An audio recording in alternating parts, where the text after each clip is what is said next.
හරි. හරි ළමයිනේ.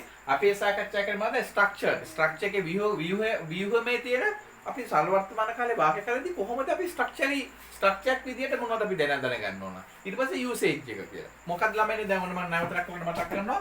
සරල වර්තමාන කාලේ වාක්‍ය හරි ලේසි. හැබැයි ඒකේ භාවිතයන් වැඩි. හොඳට මතක තියාගන්න ළමයිනේ සරල වර්තමාන කාලය කියන එක තමයි ඉංග්‍රීසි භාෂාවේ වැඩිපුරම යෙදෙන තැන. වැඩිපුරම යෙදෙන වාක්‍ය ඛණ්ඩය. කොටස වාක්‍ය ඒ කියන්නේ ටෙන්ස් එක.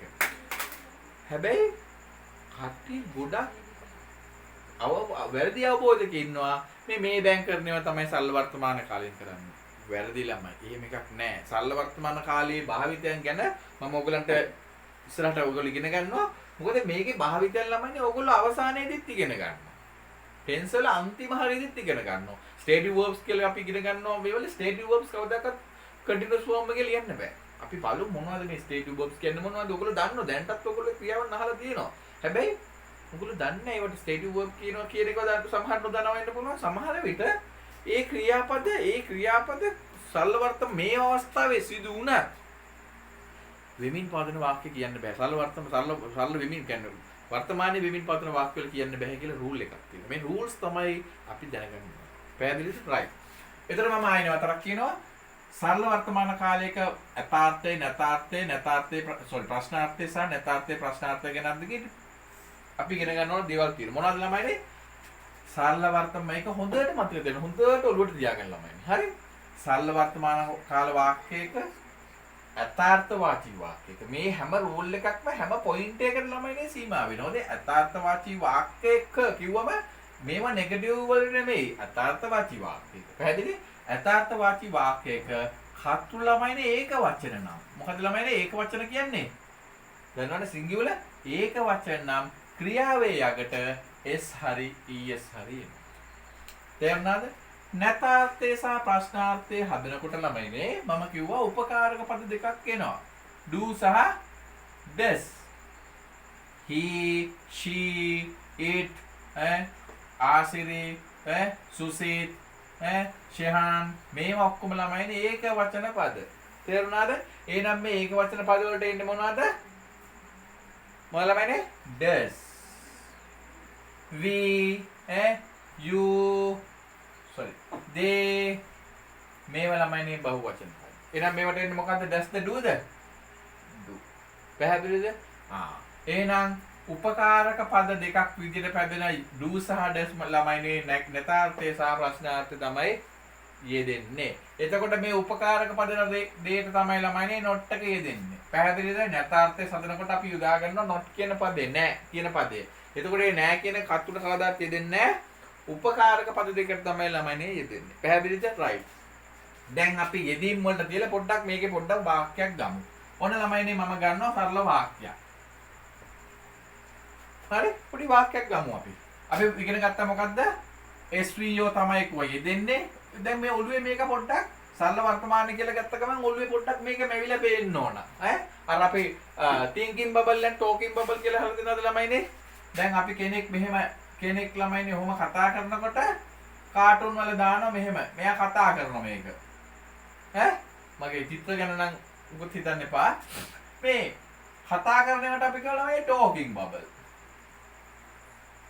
දැකලා ඇති ඒ කතාවල එහෙම තියෙන talking bubble, කාටුන් වල තියෙන talking bubble. සමහර අයගේ තියෙන නිකන් මෙන්න මෙහෙම දාලා හිතනවා වගේ ඒවා දානවා. ඒකට අපි කියන මොකක්ද තමයිනේ? හිතනවා thinking bubble.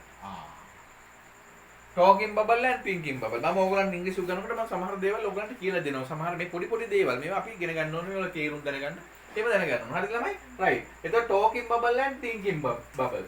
එතකොට අපි ඉංග්‍රීසි වාක්‍යයක් කරනකොට අපි මෙහෙම කිව්වට ළමයිනේ අපිට ඔළුවට එනවා. ඊළඟට අපි ඔළුවේ හිතනවා.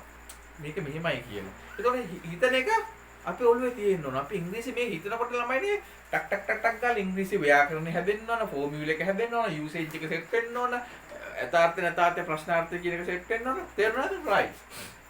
මම ගන්න පළවෙනි වාක්‍යය. තාම මම මේ යූසේජ් එකක් කිව්වේ නැහැ ළමයි. භාවිතයක් කිව්වේ නැහැ. ස්ට්‍රක්චර් එක විතරයි. සුනිල් බත් කනවා. පළවෙනි වාක්‍යය. හරි? මගේ අකුරු ගැන පොඩ්ඩක් ළමයිනේ වොරු වෙන්න එපා. මම ඊට දාන්න.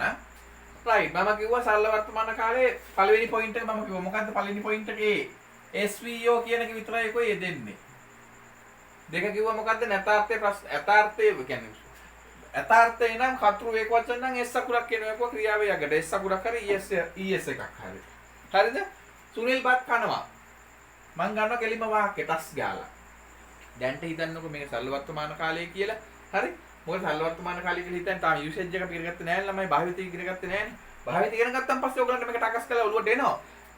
මේ වාක්‍යයයි සරල වර්තමාන කාලයට එන්නේ කියන එක අපි භාවිතයේදී ඉගෙන ගන්නවා. භාවිතය කියන පොයින්ට් එකේදී. දැනට අපි ඉගෙන ගන්නේ ස්ට්‍රක්චර් එක හදන එක විතරයි. හරි? රයිට්. සුනිල් බත් කනවා කියද්දි ළමයිනේ ඔයගලන්ට දැන් තේරෙනවා ක්‍රියාව. කනවා සුනිල් සබ්ජෙක්ට් එක බත් ඔබ්ජෙක්ට් එක. පැහැදිලිනේ මේක නැවතත් කියන්න ඕනේ. මේක තේරුම් නැති කෙනෙක් ඉන්නවා නම් මීට ඉස්සෙල්ලා කොටස බලන්න නැත්නම් පළවෙනි වීඩියෝ එක බලන්න. ඒම බලලා තේරුම් නැති වුණොත් තමයි ප්‍රශ්නයක් නෑ. මට කතා කරන්න මගේ මේ කමෙන්ට් එකක් දාන්න channel එකේ වීඩියෝ එකේ ඔයගලට යටි කමෙන්ට්ස් දාන්න පුළුවන්. මෙන්න මේව මට තේරුන්නේ නැහැ කියලා. අනිවාර්යෙන්ම අපි ඔයාලට ඔයගලට මම සපෝට් එක දෙනවා. මොකද්ද වෙන්න ඕන කොයි තැනින්ද තේරුන්නේ නැත්තේ මම මේක ටියුට් එකකින් හරි නැත්නම් වීඩියෝ එකකින් හරි ඔයගලට අවශ්‍ය විදිහට කියනවා. රයිට්. සුනිල් බත් කනවා. ඒතර ළමයිනේ බලන්න මේක සරල වර්තමාන කාලයක් කියලා අපි දැන් හිතමුකෝ. ඒතර ඔයගොල්ලෝ දැනගන්න ඕන මුලින්ම හොයාගත්තා SVO එක ඔයා හොයාගන්න ඕන. SVO.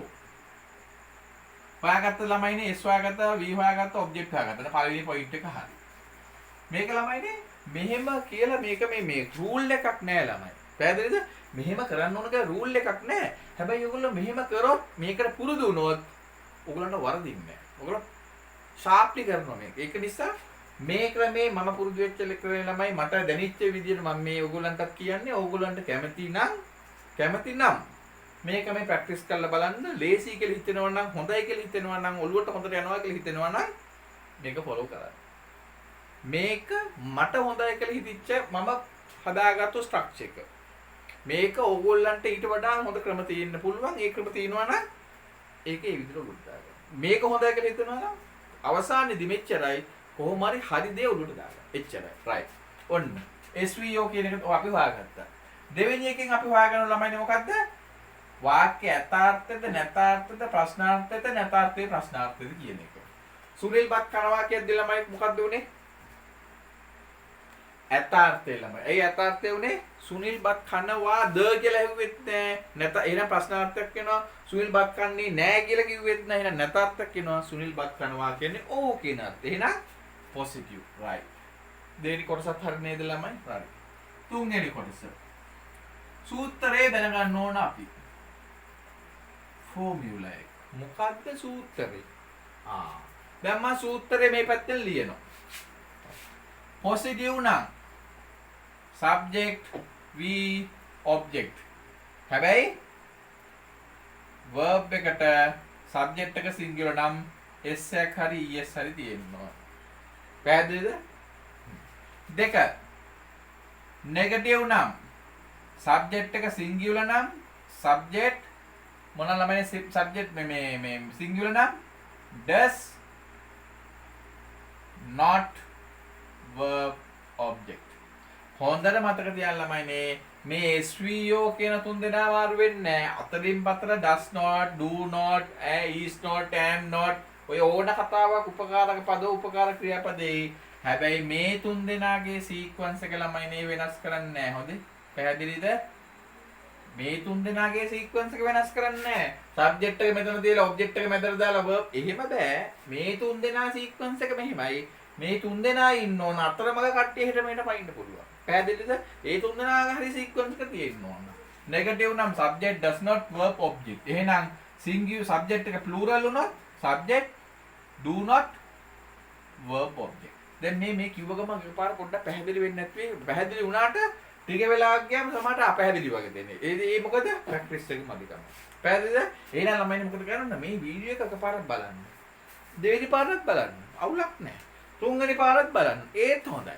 පැහැදිලිද? ඒ බලලා තේරුන්නේ නැහැ වගේ නම් මට කතා කරන්න. පැහැදිලිද? කොහොමරි කරලා ඔළුවට දාගන්න. සබ්ජෙක්ට් එක ඔළුවට අල්ලගන්න. එච්චරයි. එහෙනම් මම මොකක්ද දෙනගත්තේ? positive නම් subject verb object, subject එක singular නම් is හරි yes හරි ආවා. negative නම් ළමයිනේ ඒක වචන නම් does ආවා, බහු වචන නම් do ආවා. not එක එන්නේ ඒකට. පැහැදිලිද? right. question එකක් නම් මතක තියාගන්න ළමයිනේ ප්‍රශ්නයක් නම් හැමතිස්සෙම උපකාරක පදේ හෝ උපකාරක ක්‍රියාපදේ am is are was were වගේ උපකාරක ක්‍රියාපදක් තියෙනවා. උපකාරක පදේ හෝ උපකාරක ක්‍රියාපදය හත්තුට පෙර යෙදෙනවා. ඕනේ එක. මතකද පැහැදිලිද? ප්‍රශ්නාර්ථයක් හදනකොට උපකාරක පදේ ළමයිනේ එනවා ඉස්සරහට. උපකාරක පදයට පස්සේ තමයි සබ්ජෙක්ට් එක. එහෙනම් මේ දෙක අනුව ළමයිනේ කවුද? do එක හරි des එක හරි වලින් තමයි පටන් ගන්නෙ. ඊට පස්සේ subject, ඊට පස්සේ verb, ඊට පස්සේ object. පැහැදිලිද? right. do එන්නේ බහුවචන නම් des එන්නේ ඒකවචන නම්. ඒකත් පැහැදිලිද? right. හොඳට මතක තියාගන්න.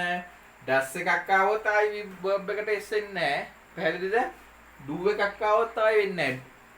එන්නේ එකම අවස්ථාව කතෘ ඒකවචන නම් අර්ථ නම් විතරයි s එකක් එන්නේ. පැහැදිලිද? right. එතකොට අපි මේ ටික නැවතත් මම කියනවා subject verb object. subject එක එනවා, singular නම් das එක එනවා, not එක එනවා, verb object. subject plural, if the subject is a plural then subject do plus not plus verb plus object, right? So if the question එකක් නම් do වෙනවා, das වෙනවා, subject verb object වෙනවා.